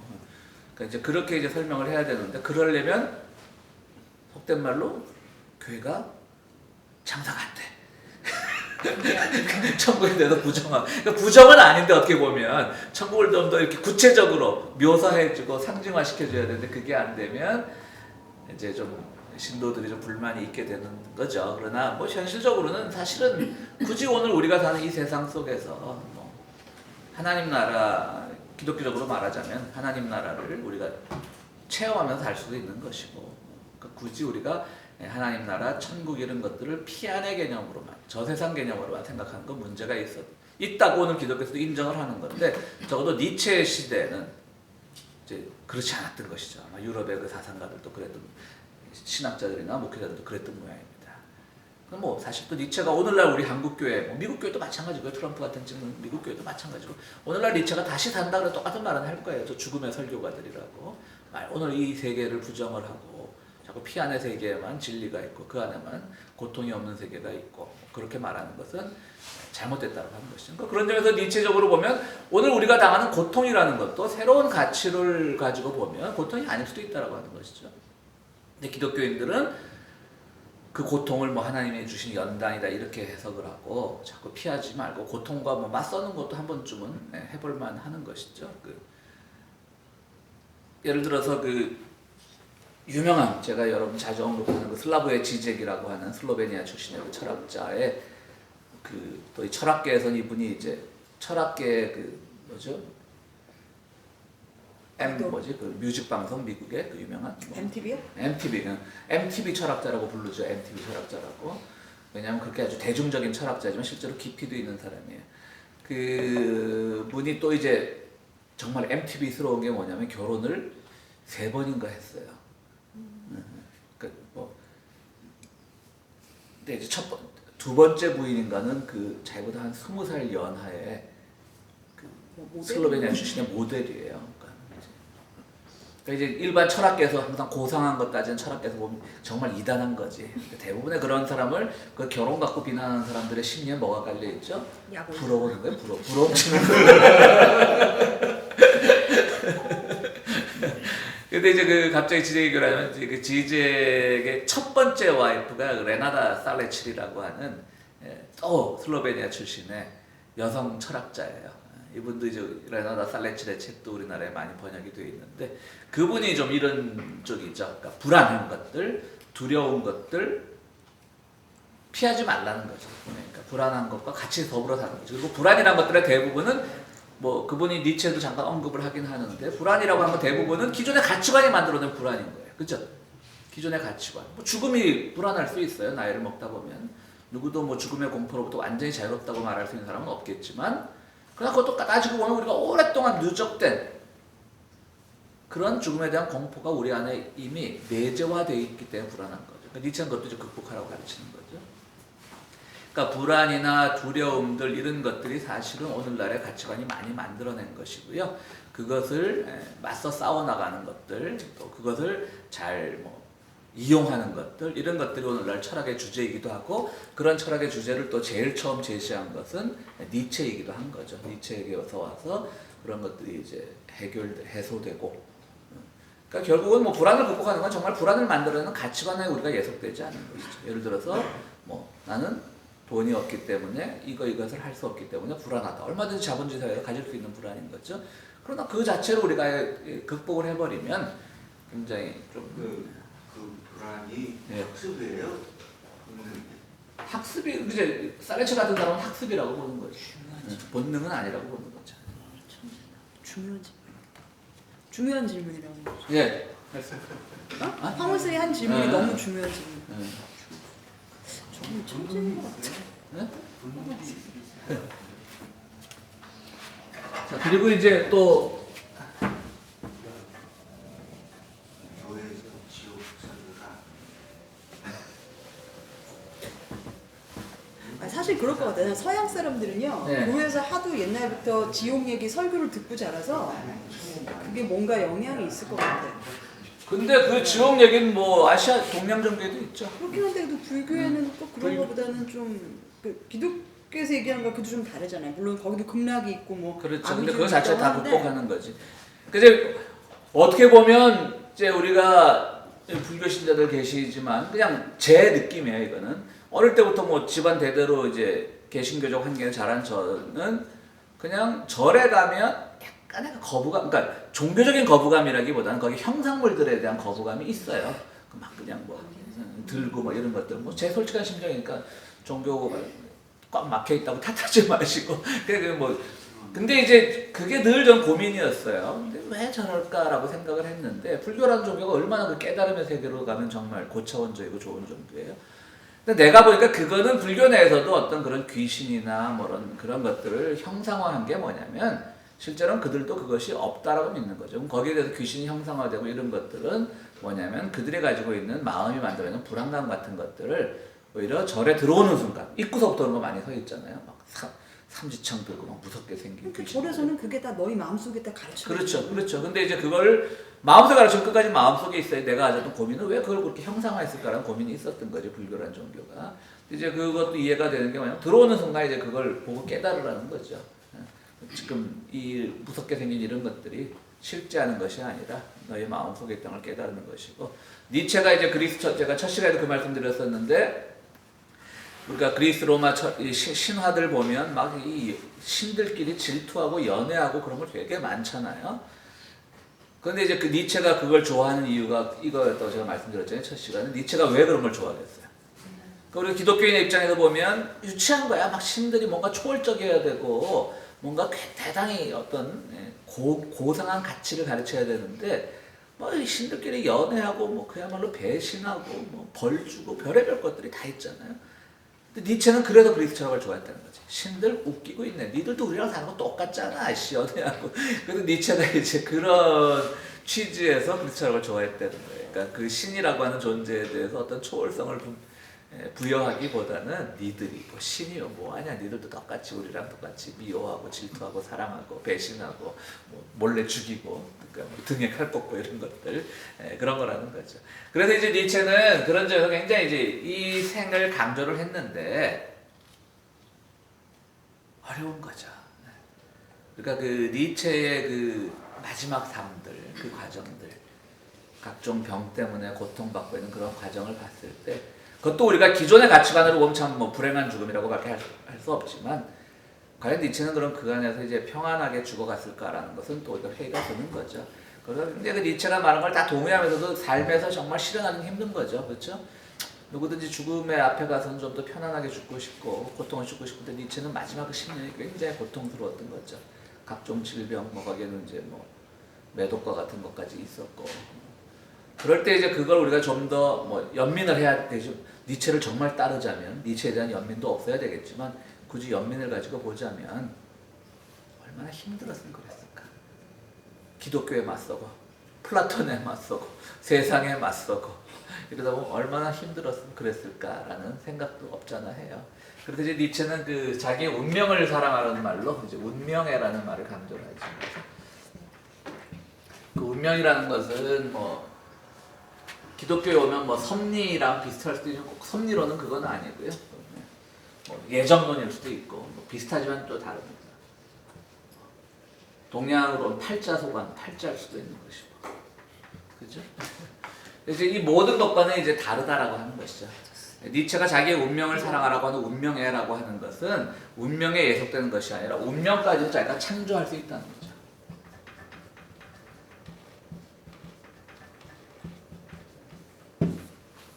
그러니까 자기가 그 운명을 창조할 수 있는 삶, 그런 삶이 니체가 추구하던 삶을 사랑하는 모습이었던 거예요.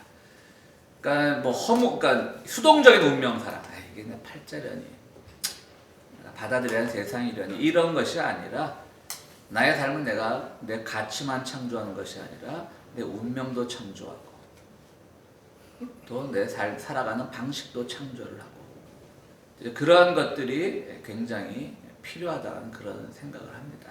그래서 최근에 이제 우리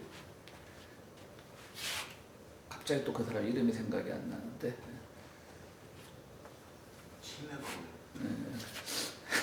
가톨릭 사제였는데 그 푸에르토리코로 이제 그 발령을 받았어요. 나를 쓸모없게 하는 것들이라는 책 좀 찾아주세요. 죄송합니다. 이렇게 자꾸 사람 이름을 잊어먹어가지고 이분이 이제 푸에르토리코로 이제 발령을 받았는데 거기서 가톨릭 교회가 가진 어떤 교권주의적인 것들 이런 것들에 이제 불만을 품고 이제 파괴를 하죠. 그러니까 이제 신부직을 내던지고 평생을 이제 푸에르토리코에서 빈민운동을 하면서 이제 생을 마감한 분인데 이분 같은 분들이 어떻게 보면 자기의 운명을 창조한 분이라고 그래서 저는 그분의 책을 상당히 좋아하는데 이반 일리치? 네, 이반 일리치, 이반 일리치라고 하는 사람인데요. 본래 카톨릭 사제였다가 이제 사제를 그만두고 푸에르토리코 이런 지역에서 이제 빈민운동을 하던 분인데 이분이 이제 책 제목이 정확한 책 제목이 나를 쓸모없게 하는 것들 맞죠? 누가 나를 쓸모없게 만드는가? 누가 나를 쓸모없게 만드는가. 그러니까 우리가 뭐 저 초등학교 저 졸업식 때 우리 교장 선생님들 한 말씀처럼 뭐 여러분들은 졸업하고 세상에 나와 쓸모 있는 사람이 돼야 됩니다. 뭐 세상에 뭐 세 가지 종류의 사람이 있습니다. 있으나만 하는 사람, 뭐 목사들도 그런 설교 많이 하잖아요. 무가치한 사람. 박근혜. 쓸모의 기준이 어디 있냐는 거죠. 그러니까 이제 이반 일리치 같은 사람도 그런 사람인 거죠. 쓸모의 기준은 자기가 만드는 거예요. 근데 우리는 대부분 나는 쓸모없는 사람이다 이런 것들 기준을 사회에서 이미 만들어 놓은 편견과 가치와 법에 따라서 평가를 하게 되는 거죠. 그래서 이제 이반 일리치 같은 사람이 누가 나를 쓸모없게 만드는가 아주 얇은 책이에요. 한번 읽어보시면 굉장히 좋아요. 아주 얇은 책이에요. 얇은 책이라고 하면 여기서 뭐 값도 싸다는 얘기예요. 아마 10불 미만일 거예요. 여기서 받아봐도. 굉장히 좋은 책인데 그러니까 이분은 나중에는 모든 세상의 것들을 다 이제 부정을 하면 나중에 여기 무슨 암이 이제 밖으로 혹이 암인데 혹이 밖으로 튀어나오는 그런 암이 걸렸는데 결국은 현대의학의 모든 진료를 거부하고 이제 그 병으로 죽었어요. 근데 사실 우리가 요즘도 뭐 암이라고 하는 것에 대해서 이제 설왕설래가 많잖아요. 의학적으로 이제 초기에 발견해 고칠 수 있는 것도 있지만 거의 말기에 발견했을 때 항암 치료를 하는 것이 옳으냐 마르냐에 대한 논쟁도 많이 있는데 어쨌든 그분은 그 모든 쓸모의 기준을 난 쓸모없는 사람이야, 나는 뭐 가난한 사람이야, 나는 불안한 사람이야 이런 것들이 다 세상에 따라 움직이는 건데 왜 나의 쓸모를 니들이 결정해 이런 거죠. 그래서 이 사람은 학교 교육도 부정하고 학교도 없애야 된다고 또 극단적인 사람인데 책을 읽어보면 재미있어요. 우리나라의 책도 이반 일리치의 책이 한 적어도 대여섯 권은 번역되어 있을 거예요. 저는 한 두세 권 정도 가지고 있는데 그러니까 니체가 말하는 운명을 창조한 것이 바로 이런 거죠. 운명이라고 하는 것은 예를 들어 내가 지금 팔자가 뭐 우리 사주팔자잖아요. 팔자가 좀 더럽다 막말로 나 왜 이놈의 팔자를 타고 태어났나라고 하는 것도 그 팔자 기준이라 결국은 동양사상의 팔자라는 게 뭐예요? 사주팔자라고 하는 것이 생년월일시고 뭐 다 그러잖아요. 그죠? 그런 것처럼 왜 그것에 의해서 자기가 좌우되냐는 거죠. 그래서 제가 제일 싫어하는 게 혈액형 심리학. 저 AB형인데 뭐 AB형 어쩌고 저쩌고 딱 하나만 좋아해 제가 혈액형 심리학 중에 AB형은 천재라더라 하는 그거 하나만 좋아하고 나머지 다 부정해. 변태라는 얘기 많아요. 변태? 그것도 있죠. 변태적 천재. 변태적 말되네. 천재적 변태, 변태적 천재. 뭐 저 혈액형 심리학 싫어하고 또 이 동양의학에 관심 있는 분들한테 죄송한데 저희 뭐 사상 체질 뭐죠? 팔체질 이런 것도 좀 싫어요. 그러니까 제가 어떤 규범의 이 카테고리화되는 게 싫은 거예요. 그냥 나는 나인 거예요. 내 체질은 나인 거예요. 사상 체질은 대사증후구나 소모성 질병하고 그 차이인 것 같아 보이던데. 그러니까 뭐 사상 체질에 너는 뭐 그게 저거 아니야? 뭐 소양인 문화고 그렇게 사상 체질 맞죠? 아니 뭐 간단히 말하면 그냥 지방이 많고 그런 사람은 오히려 대사증후군을 잘 걸리고 지방이 적고 많은 사람은 소모성 질병 결핵이나 지금 좋은 말씀하셨는데 그런 걸 잘 지금 오늘 책을 미리 읽어본 분들은 아시겠지만 신체 부분에서 니체는 그런 말도 해요. 그러니까 어떤 사람이 음식을 그 섭식을 잘해갖고 살이 빠졌다. 아마 18세기, 19세기에도 살찐 사람들이 있었던 모양이에요. 그때 먹을 것도 없었을 텐데. 그런 얘기가 나와. 이것도 틀렸다는 거지. 그러니까 이 음식을 잘 먹어서 이 사람이 소식해서 오래 사는 게 아니라 소식해서 오래 사는 게 아니라 소식할 수뿐이 없는 그 상황 자체가 소식할 수밖에 없었던 상황. 그 사람 체질 자체가 많이 먹으면 안 되는 체질인 것이고 뭐 그런 식으로 얘기를 해요. 근데 저는 뭐 니체 다 동의하지 않지만 요거는 좀 맞는 얘기 같아요. 그래서 누가 저한테 이 건강으로 저도 이제 좀 고집이 세니까 하는 말이지만 건강으로 누가 나한테 막 이렇게 자문을 하거나 굉장히 듣기 싫어요. 그냥 나는 내가 알아서 살게 그냥. 이제 그런 거죠. 그러니까 일종의 문명을 창조한다는 말은 지금 말씀하신 것처럼 또 사상 체질이나 이런 것에 대해서 굳이 또 너무 깊은 의미를 부여하지 말고 어떤 사람이 뭐 어떤 건 사람 어디에 좋고 어떤 건 어디에 나쁘고 이런 거 정도 차이인데 뭐 그러냐라고 하는데 제가 말씀드리고자 하는 것은 어떤 기존의 가치화된 그 규범화된 가치에 내가 예속되는 게 싫은 거죠. 그런데 그러면 너는 왜 가장 규범화된 종교인 교회 목사를 하고 있냐라고 묻는다면 저는 거기에 대해서는 모르겠어요. 적어도 제가 믿는 그 신앙 고백 안에서 예수의 가르침은 오히려 니체적으로 나에게 굉장히 자유로움을 준다는 거지. 적어도 내가 믿는 거. 그래서 이제 그거를 뭐 성도들한테 똑같이 설교하기는 너무 또 성도들의 눈높이 등까지 똑같이 설교하기는 어렵지만 가능하면 이제 쉽게 풀어서 설교하는 것이 이제 제 설교의 어떤 설교를 준비해가는 건데요. 그러니까 나는 아직도 예수에 예속되지 않았지만 나 혼자 내가 세상을 이길 수 있는 지혜의 보고를 내가 니체처럼 창조할 만한 실력은 안 되니까 성서로부터 도움을 받고 내가 받은 도움을 적어도 이 평화의 교회라고 하는 작은 공동체 안에서 함께 나눴으면 하는 점에서 그러니까 저는 뭐 니체 좋아하고 무슨 천국의 어떤 형상화된 천국, 공간에 대한 천국을 안 좋아하고 너 근데 속된 말로 목사여서 먹고 사냐? 위선 아니냐? 여기에 대해서 할 말이 있다는 거죠. 저는 적어도 제가 믿고 있는 부분에 있어서 예수는 여전히 나에게 소중한 존재고 그걸 어떻게 재해석하냐가 중요한 것이니까 제가 니체 좋아한다고 해서 또 뭐 하나님 나라의 어떤 공간성을 부정한다고 해서 사이비 목사라고 부르지 말아달라 이런 말씀을 드리는 거죠. 예, 뭐 그럼 목사님 저기 사도 바울이 결국은 예. 인간으로 오신 예수님을 예. 신이 강지로 막 그 천국의 하늘의 하나님의 아들 그런데 많이 협조하는 이론적 표현을 만든 거라고 할 수 있는 거예요. 결국은. 그렇죠. 그래서 이제 그 신학도 자꾸 바뀌어요. 네. 그러니까 저희가 70년대 후반에 대학 들어갔을 때, 그러니까 저는 이제 교단에 속한 신학교에 들어간 것이 아니라 일반 대학에 속한 신학대학에 들어갔으니까 아무래도 가르침이 굉장히 자유로웠죠. 그러니까 교단에서 속한 뭐 장로교 신학대학이다, 뭐 강리교 신학대학이다 하면 교단의 눈치를 봐야 되니까 교수들도 상당히 보수적으로 가르칠 수밖에 없었지만 저는 일반 대학에 있으니까 교수들이 이제 교단의 눈치를 보지 않았으니까 신학이 상당히 진보적이었죠. 그때 저희 70년대에 배웠던 그 신학의 가장 기본적인 게 뭐냐면 기독교는 사도 바울이 망쳤다는 거였어요. 예수의 정신은 실천적인 삶이었는데 사도 바울이 너무 그것을 관념화시키고 신학화시켰고 망쳤다라는 거였는데 요즘도 그걸 주장하는 사람들이 많이 있어요. 그런데 신학이라는 것도 그거예요. 다 변해요. 지금 30년 뒤의 신학은 사도 바울이 엄청나게 정치 철학적으로 인정받고 있어요. 그러니까 그 모든 개념들을 예를 들어 지금 질문하신 것처럼 어떤 초월성 이런 것들 만들어내는 것이 그냥 관념화시키면 기독교를 정말 관념 종교로 바꿔놨다라고 하는 단점도 있지만 실제로 사도 바울의 모든 용어들은 로마라고 하는 당시 세계의 표준과 맞서 싸우는 거였어요. 그러니까 이거는 그냥 어떤 선언적으로 하는 말이 아니라 그가 사용했던 용어나 헬라어 그 원문들을 보면 실제로 오늘날에 말하면 자본주의 제국주의와 싸우는 사람이었던 거예요. 그거를 바울이요? 이제 바울이요? 네.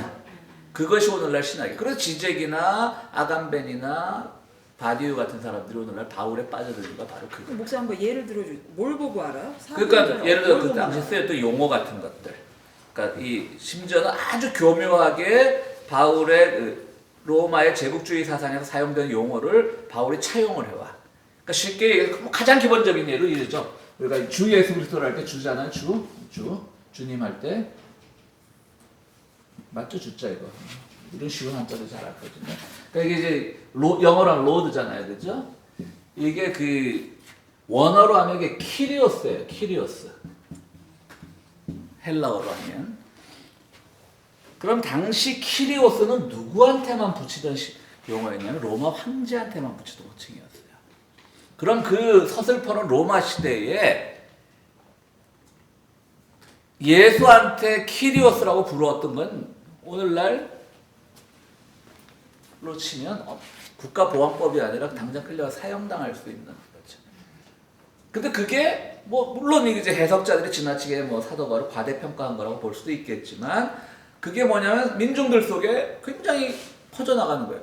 가만히 있으면 우리가 이때까지 키리오스는 로마 황제가 불렀는데 또 다른 키리오스가 있네. 이러면 여기서 이미 이 갈등 국면이 생기는 거죠. 대적 국면이 생긴다는 거죠.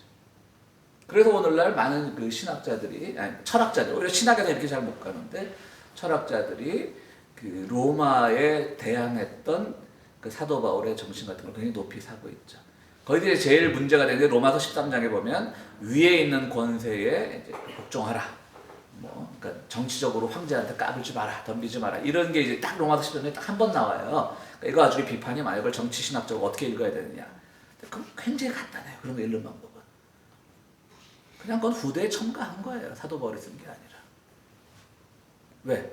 후대에 교회 계통으로 가려니까 사도 바울이라고 하는 거물 리더는 죽어버렸고 자칫 잘못해서 로마에서 이 성경이라는 게 발각이 되면 우리도 사형당할 수 있는데 거기서 로마 황제 부정하는 말씀은 안 되는 거거든요. 그러니까 후대 누가 그 다음 차세대 지도자가 위에 있는 권세에 복종하라 이런 말을 그냥 후대에 첨가시킨 거죠. 그런 흔적들이 있고요. 내가 그냥 주장하는 게 아니라.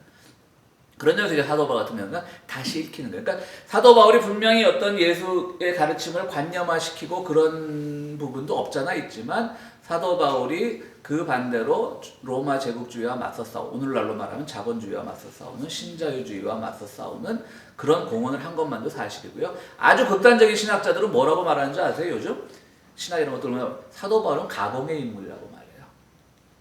한 사람이 이렇게 천재적인 사상을 낼 수가 없었다는 거지. 그러니까 초대교 어떤 공동체가 그냥 사도 바울의 인물 하나 가상인물을 만들어낸 거예요. 가상인물을. 그 심지어 그런 신학자들도 있어요 요즘에.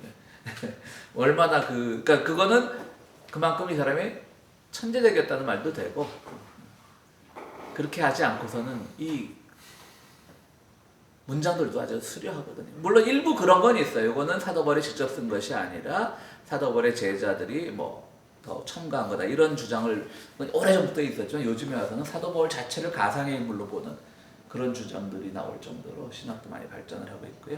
그런 점에서 이제 오늘날 기독교는 여전히 니체적으로 읽힐 수도 있고 뭐 지적적으로도 읽힐 수 있고 바디우적으로도 읽힐 수 있고 그러니까 제가 이제 생각하는 건 그 부분을 끊임없이 이제 연구하고 고민해 나가는 거죠. 그러니까 이제 여기 뭐 우리 뭐 카톨릭이든 개신교회이든 간에 뭐 교회 다니는 분들은 이제 그런 갈등이 없겠지만 비기독교인들 요즘은 그런 표현도 아니지만 왜 우리한테 B자를 붙이냐 이제 이런 비판이 있을 수 있지만 어쨌든 기독교가 꼭 그렇게 니체가 봐왔던 그 시대처럼 천박하고 질 떨어지는 종교는 아니다. 여전히 애정을 갖고 그러니까 자기가 기독교 신앙을 갖고 있지 않더라도 애정을 갖고 보면서 한번 고민해보는 것도 괜찮다는 생각이 드는 거죠. 그래서 니체적으로도 얼마든지 읽힐 수 있는 부분이 있다는 생각이 들고요. 그리고 오늘 이제 한 가지 빠졌는데 이제 가상현실이라는 말이 나오죠. 그 니체는 오늘 우리가 살고 있는 사상들을 자꾸 이제 그 죽음의 설교가들이 가상현실처럼 만들어낸다는 거지. 실제 현실임에도 불구하고 오히려 천국이나 이런 것들이 가상이어야 되는데 죽음의 설교가들은 오늘날을 가상현실로 만든다. 이건 잘못됐다라고 말을 하는데요. 그럼 뭐 다 설명한 부분에 포함된 거지만 왜 갑자기 제가 얘기를 하냐면 오늘날 가상현실이라는 말이 많잖아요. 네? 네? 그러니까 여러분들 또 그 매트릭스라는 영화 보면 이 가상현실에 대한 아주 또 좋은 영화죠. 매트릭스 1. 매트릭스 1만 보면 돼요. 2, 3는 볼 필요 없고. 가상현실에 대한 좋은 영화죠. 뭐냐면 오늘 우리가 살고 있는 세상이 가상현실이라는 거예요. 그러니까 니체가 말한 그런 가상현실은 아니에요. 니체는 이제 그 부정적으로 얘기한 거고 실제로 가상은 천국인데 근데 이제 그 매트릭스 영화 보면 실제로 우리가 가상현실에 살고 있는 거예요. 그러니까 거기 주인공 매트릭스 1편의 그 키아누 리브스라고 하는 유명한 배우가 사실은 컴퓨터 프로그램 안의 세상에 살고 있다가 나중에 진짜 현실을 보게 되는 거예요. 그 이제 락강이라고 하는 우리가 공부했던 락강의 철학을 가장 잘 대변한 영화가 그 매트릭스인데 거기 보면 이제 그 가상현실에서 극복해서 실제의 세계, 리얼리티의 세계로 이제 갈 때 그 누구죠? 그 사람이 약을 줘요. 파란 약과 빨간 약을 줘요. 어느 거 먹을래? 파란 약을 먹으면 네가 이 가상현실에서 즐기면서 사는 거야 그냥. 지금처럼 똑같이 사는 거고 빨간 약을 먹으면 새로운 세계로 도약을 하는 거야. 그래서 이제 그 빨간 약을 먹어서 새로운 세계로 가니까 거기 있던 사람이 딱 그 키아누 리브스에게 하는 말이 있어요. 실제의 세계에 오신 것을 환영합니다. 근데 그 세계는 뭐냐면 전혀 좋은 세계가 아닌 거야. 황량한 세계인 거예요. 그래도 내가 주체가 돼서 살 수 있는 실제 세계로 갔다는 거죠. 가상현실이 아니라. 그리고 지적 같은 사람은 그걸 재밌게 설명을 하죠. 왜 빨간 약을 먹었을까? 모두가 공산주의가 돼야지만 세상이 좋아진다. 이제 지적은 또 이렇게 이제 또 극단적인 해석을 하죠. 근데 이제 제가 무슨 말씀을 드리냐면 실제로 오늘날 과학자들이 뭐 어느 분야의 과학자인지 모르겠지만 한번 어디서 통계를 낸 적이 있단다. 여론조사를. 근데 실제로 오늘날 과학자들의 60%가 우리가 사는 세계가 가상현실이라고 믿고 있답니다. 우리가 지금 아주 거대한 컴퓨터 프로그램 속에서 우리가 살아가고 있는 거지. 그 매트릭스 1처럼. 근데 우리 못 느끼는 거지. 근데 상대적으로 굉장히 많지 않아요? 60%나 되는 사람들이. 오늘 우리가 이렇게 지금 숨 쉬고 살아있는 게 다 가짜야. 불교적으로 말해도 가짜고, 니체는 오히려 삶을 긍정했죠. 참. 그런 얘기를 합니다. 진짜 니체가 그 동양 철학에 대해서 그 당시 알고 있었어요. 몰랐을 거예요. 거의 불교에 대해서 초보적인 거.